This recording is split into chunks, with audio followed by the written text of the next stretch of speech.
मित्रों नमस्कार।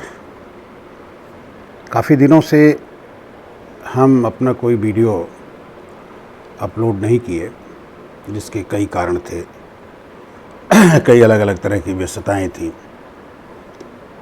लेकिन इस बीच इतना पानी बह गया है, इतना चीज़ें तेज़ी से बदल रही हैं, इस तरह के परिवर्तन हो रहे हैं, इस तरह का एक एटमॉस्फेयर बन रहा है कि बात करना ज़रूरी सा हो गया है। अभी किसान आंदोलन चल ही रहा था और उसका भारत बंद बहुत व्यापक असर वाला बंद था, लेकिन भारत की, प्रदेश की और देश की सरकारों पर इसका कोई असर नहीं पड़ रहा है कि किसान आंदोलनरत है और किसान अपनी समस्याओं के लिए आंदोलनरत है।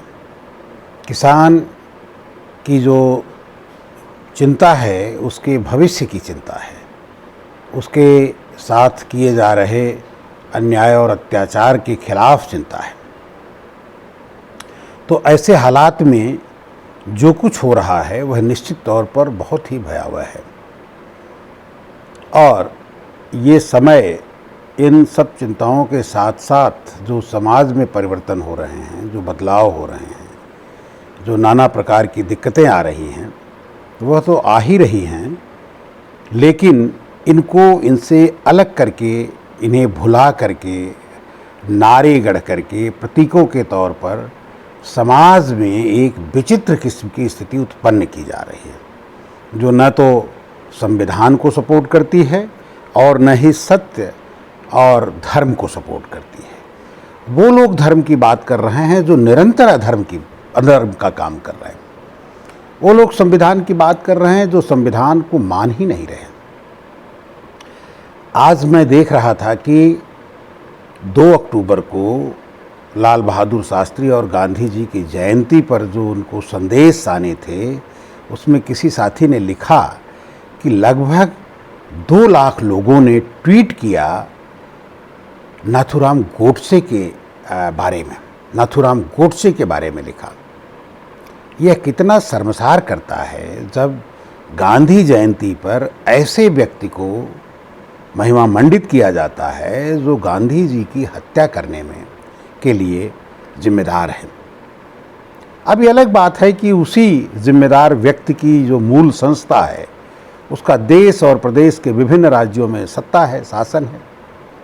अब ये सत्ता किसके बल पर है, यह शासन किसके बल पर है? अगर हम एक ब्रैकेट में ये देखें कि ये हो सकता है कि ईवीएम का भी कमाल हो, लेकिन जो समाज में जिस तरह का माहौल है, जिस तरह के लोग धर्म, जिस तरह के लोग जाति, जिस तरह के लोग समाज में अपना वजूद आज बना रहे हैं, उनको ना धार्मिक समझ है, न राजनैतिक समझ है और न ही जातीय समझ है।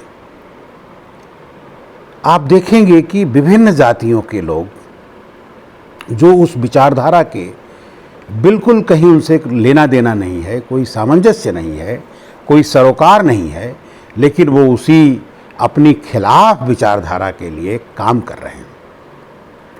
ये केवल उन दलों में नहीं कर रहे हैं जो दल मूलतः सत्ता में हैं या जिनको आप ये कहते हैं कि सवर्णवादी सोच के लोग हैं या संविधान विरोधी सोच के लोग हैं। ये वो लोग उन दलों में भी काम कर रहे हैं जो संविधान की रक्षा की बात करते हैं, समाजवाद की बात करते हैं, सत्ता में सभी के शरीक होने की बात करते हैं। नाम लेना यहाँ अगर उचित माना जाए तो हम आप देख सकते हैं कि बहुजन समाज पार्टी को कौन चला रहा है, समाजवादी पार्टी के कौन मुख्य सलाहकार हैं, वो किस दिशा में जा रही है। ये तमाम जो बातें हैं, यही मूलतः विचार करने की बात है। आज कांग्रेस, भाजपा वो एक राष्ट्रीय स्तर के संघर्ष पर लगी हुई है, लेकिन ये जो दल जिनकी हमने, चाहे वो आप बिहार में भी चले जाएं तो वहाँ पर राजद है, जेडीयू है और ख़ास करके जो और दल हैं बहुत छोटे, वो तो अपने अस्तित्व के लिए जिस तरह के क्रियाकलाप में लगे हुए हैं वो उनका अपना तरीका है। लेकिन जो मूलभूत समस्या है कि मासेस सोया हुआ है, या यूं कह लीजिए कि मरा हुआ है, उसका जो कूड़ा है, जो उसका कचरा है, वो आपको नेता के रूप में दिखाई दे रहा है। पुराने जो हमारे नेता थे, जिन्होंने संघर्ष किया, जिन्होंने आज आपको इस लायक बनाया कि हम आप समाज में राजनीति की बात कर सकें, ऐसे लोगों के बारे में बात कर सकें जिनको आप जानते हों, जिनको आपने देखा हो, समझा हो, इन सब चीज़ों पर आज विमर्श की बजाय ऐसे नकार खाने की आवाज़ चारों तरफ गूंज रही है, जो स्वयं कुछ जानते नहीं और बातें बड़ी बड़ी कर रहे हैं। न उन्हें हमारे समाजवाद का कोई मीनिंग पता है, न संविधान का कोई मीनिंग पता है, और न ही सत्ता में किस तरह के लोगों की भागीदारी और हिस्सेदारी होनी चाहिए उनका पता है। कई बार ये जब बहस होती है तो एक बात बड़ी मजबूती से निकल कर के आती है कि हर जाति में एक बांडवाद है, उसमें भी अपर क्लास है, उसके बाद का क्लास है, फिर उसके बाद का क्लास है, फिर उसके बाद का जो बड़ा क्लास है उसको ऐसे ही छोड़ दिया जाता है। जिसको भी मौका मिलता है वो अपनी तरह से वहाँ पर अपना साम्राज्य चलाना, और कोई विमर्श नहीं है किनको मजदूरी करनी चाहिए, किनको व्यापार करना चाहिए, किनको शिक्षक रहना चाहिए, किनको कलाकार रहना चाहिए, किनको कविता लिखनी चाहिए, किनको साहित्य में काम करना चाहिए। वो सब घुमा फिरा करके देखेंगे आप तो केवल इसलिए ये सब काम करते रहते हैं कि उनको राजनीति करनी है। राजनीति क्यों करनी है? राजनीति एक पहचान बन गई है, और राजनीति के पहचान के जरिए जो सुविधाएं, जो संसाधन हैं, लेकिन जो उसका मूलभूत अस्तित्व है, उसका जो वजूद है कि राजनीति के जरिए संविधान को जन जन तक, उसके जो उद्देश्य हैं, उसकी जो अवधारणा है, उसे जन जन तक पहुंचाने की परिकल्पना राजनीति है। इसीलिए राजनीति में पहले लुक में ऐसे लोगों को स्वीकार किया जाता था जिनके पास समझ होती थी। हम तो ऐसे जनपद से आते हैं जहाँ पर हमने ऐसे राजनीतिज्ञों को देखा है जिनको राजनीति से कोई लेना देना नहीं, दूर दूर तक कोई मतलब नहीं। उसको उन्होंने अपने उत्थान का, अपने व्यापार का, अपनी समृद्धि का स्रोत बनाया, और उस स्रोत के जरिए वो आज राजनीति को लगभग अराजनैतिक बना करके ऐसी अवस्था में खड़ा कर दिए हैं जहां से कोई भी व्यक्ति राजनीति के लिए आगे आने की जब बात सोचता है तो सबसे पहले सोचता है कि उसको सर्वोच्च पद कैसे मिलेगा, वो देश के जो सदन हैं उनमें कैसे पहुंचेगा। और यही हालात कमोबेश देश भर में किसी न किसी रूप में व्याप्त हो गई है। संकट इस बात का है कि खीरी में एक बहुत बड़ा उपद्रव हुआ है, और आज उसके लिए चारों तरफ ये खबर पहुंच चुकी है कि किस तरह से सत्ता में बैठे हुए लोग, ऐसे मंत्री, ऐसे पहले तो जो मंत्री बनता था उसके बारे में लोग जानते थे। अभी मैंने पढ़ा कि गृह राज्य मंत्री केंद्र का, जिसका बेटा किसानों पे अपनी गाड़ी चढ़ा देता है। अद्भुत! इतना भयंकर रूप तो कांग्रेस के कुशासन में भी नहीं देखने को मिला था। ये जिस सुशासन की बात हो रही है, जिसमें समता, समानता, बराबरी की बात हो रही है, किसानों के कल्याण की बात हो रही है। कल ही मैं प्रधानमंत्री जी का एक कहीं लेख पढ़ रहा था कि वो लोग विरोध कर रहे हैं किसान कानूनों का जिनको ज्ञान ही नहीं है कि वो किसान कानून क्या है। अरे भाई प्रधानमंत्री जी, माना कि आप देश के प्रधानमंत्री हैं, आपके ज्ञान का प्रदर्शन कई बार हम लोगों ने जगह जगह देखा है, दुनिया के वैश्विक मंचों पर देखा है कि आपका जो ज्ञान है वो किस तरह से हिलोरे लेता है और आप पूरे अज्ञान को ज्ञान में बदल देते हैं।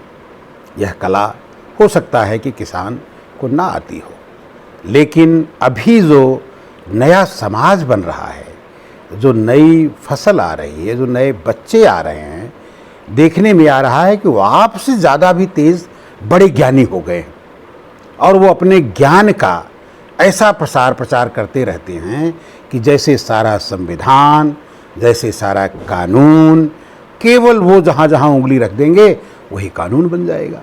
ये सब आपकी देन हो सकती है, लेकिन किसान अगर अड़ा है, किसान अगर अपनी बात कर रहा है, किसान आपके नेताओं को काला झंडा दिखा रहा है, प्रदर्शन कर रहा है, तो उसका ये तरीका नहीं होता है कि आप उस पर मंत्री के बेटों द्वारा गाड़ियाँ चलवा दें और उसमें किसान मर जाए।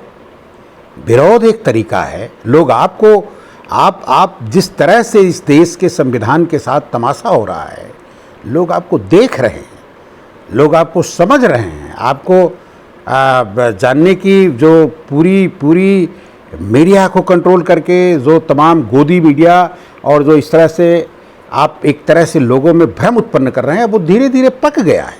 ये सब झूठ बहुत दिन नहीं चलती।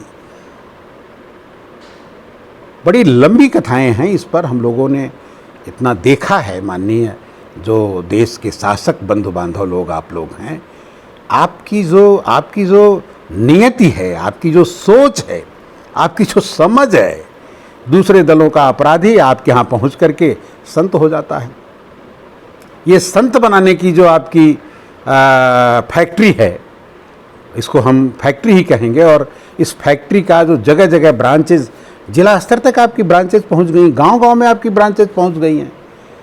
बड़े सलीके से लोग उस काम पर लगे हुए हैं और गांव-गांव तक ये जो जहरीला विष आपने फैलाया है, जो धर्म के नाम पर, जो सत्ता हथियाने के नाम पर, जो अपने पन्ना प्रमुख और पोलिंग के लिए जिस तरह से लोगों को आप तैयार कर रहे हैं, वो निश्चित तौर पर पकौड़े और चाय बेचने के लायक भी नहीं रहेंगे।